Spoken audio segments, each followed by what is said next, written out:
Hi everybody and welcome to this video. This is Amilcar Nunez and today I will be talking about how effective is using music when we are teaching English.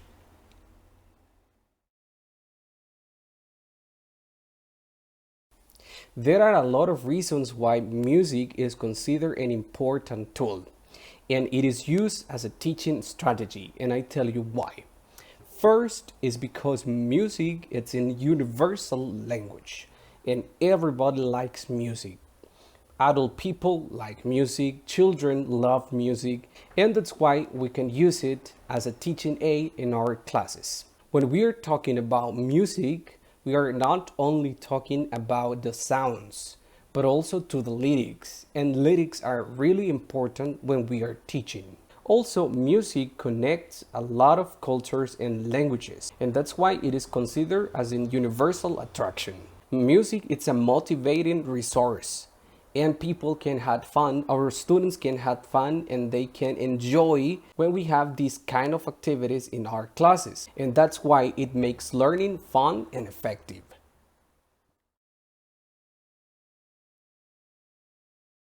One of the most difficult aspects when we're teaching with music is the fact of choosing the right sound. And it is hard because it is necessary to see what exactly do I need for my class. And what I'm going to transmit, it is essential to analyze the kind of content and the kind of music that I'm going to share. It's not only that I like it and I'm going to play it to my students. I need to see more than that. I need to see it as part of the topic that I'm teaching. In this process of choosing the right sound, we have to take into account many things. Well, it's necessary that the sound matches with the topic that I'm teaching. This is so essential. Another important aspect is the age of the students. What is adequate for them? What can I use for kids? What can I use for teenagers? Or what can I use for adult people? So there are many types of music that we can choose according to the ages of our students. And also it is important to take into account how are we going to share the song with the students. If we're going to use the radio, if we're going to use our phones, if we're going to use a speaker, or if we're going to use a video.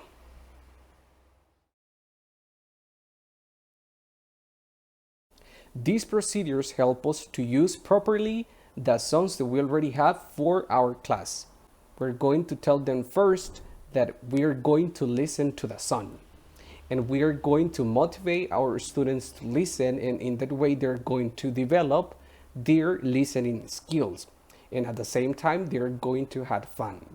Two is that we can ask questions about the topic. We can infer what the song is going to be about, because sometimes the topic it's not that related with the rest of the lyric. So we can ask questions and infer what is the song about.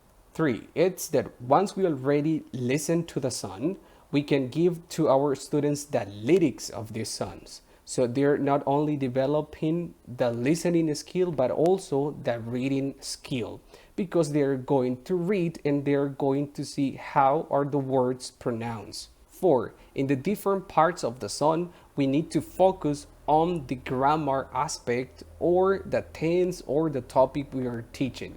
We need to guide them to underline, to highlight.